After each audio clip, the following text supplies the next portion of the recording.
Hey guys, today I just wanted to give you a big update on my 2013 garden because a lot has changed since the last time I filmed. What we've done is torn out a whole large porch that was in front of our house because it was starting to rot away. It was truly taking a beating in the sun.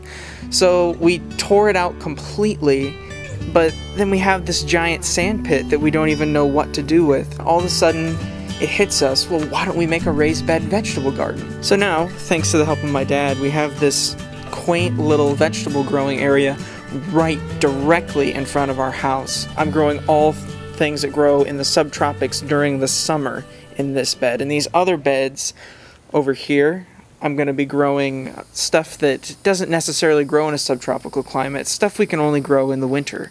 In my summer raised bed garden, I have all kinds of things growing and even sown as of today right into the soil. So let's go ahead and take a tour of my garden and see what it is that I've planted. Now a good place to start, I think, would be my okra plants. Okay, first of all, I have 9 of them in this row. I grew them from seed starting a little over 2 months ago, and just now are they starting to put out fruit.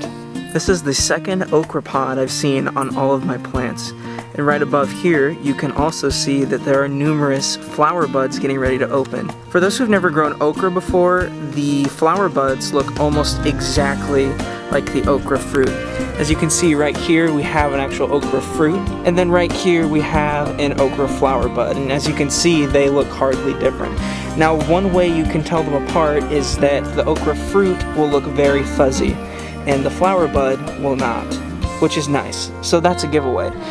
And I'm very happy to see that this thing has started fruiting. I've been giving it all kinds of compost and trace minerals, so there's no reason for these plants not to be happy. As you can see, the foliage is very green and lush, and they're growing very fast. A tip I would give to people growing okra in the subtropics is not to plant it into sandy soil, because it has a real problem with root nematodes.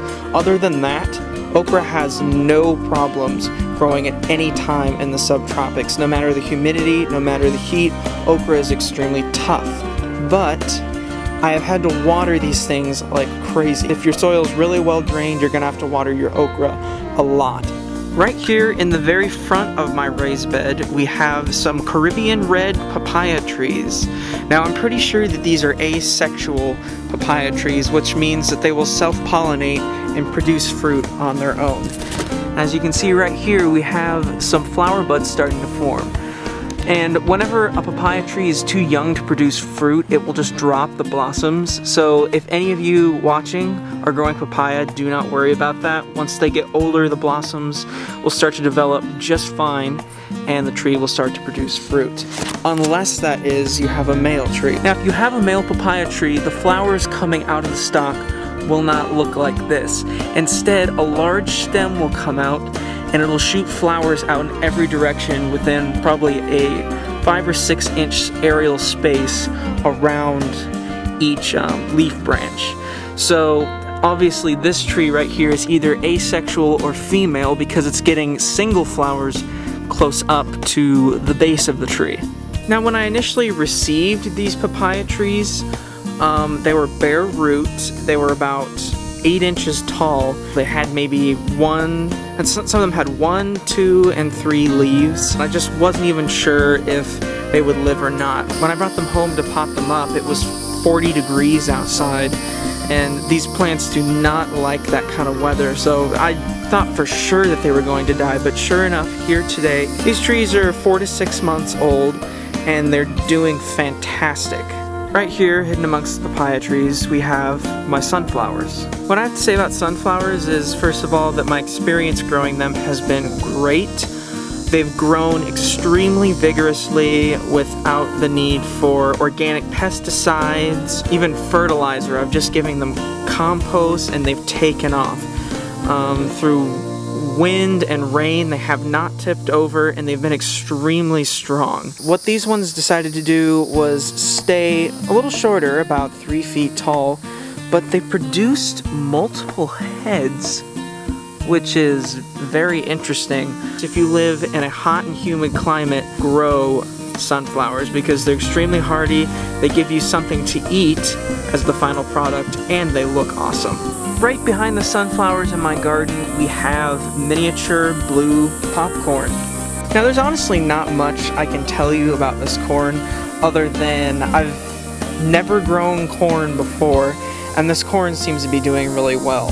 It just needs a lot of water, just like sunflowers and pretty much any other plant that's in an open, full sun raised bed garden. Now these plants are about a month and a half old. They're about 3 feet tall. I've never grown normal corn or sweet corn, let alone blue corn. So I think that this will be really interesting. Now right here, under the okra and corn, we have all of my basil plants right in a row. As you can see, they look very ragged, but that's because we just had a huge harvest and made a lot of pesto. Whenever you pick leaves off of basil initially, there's all kinds of growing tips coming right out of those nodes. So we're gonna get plenty more basil off of these plants. Here's the basil from the other side, so you can get a better look at it. It's back up under all of these plants so that it doesn't bolt right away. Just today, I've sowed a bunch of seeds right by my corn and sunflowers in this raised bed. Right here, I planted more sunflowers. Right down here on this little mound, I planted 3 squash plants. I will end up thinning them out, but still, they are right there. There's a volunteer tomato. Right along here, I just decided to direct sow some eggplant and see where it goes. You know, I'm not a huge fan of eggplant, but I still wanted to try and grow it. Over here we have another area where a squash plant will grow. Right here, you have 2 new sunflowers that I planted, so that I'll have sunflowers continuously year-round. Close to the front, right by these new sunflower seedlings, in this little patch here, I planted a bunch of dill seeds. My whole family loves dill, so that'll be a huge benefit to our garden. Directly across from the dill, I'm going to plant more basil right here.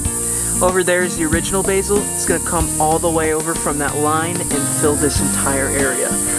We really enjoy basil, so it'll be nice to have a bunch of plants growing right under here in the shade. Well guys, that sums it up for my 2013 garden update. I hope you all enjoyed, and please tune in next time for another episode of Grow Everything.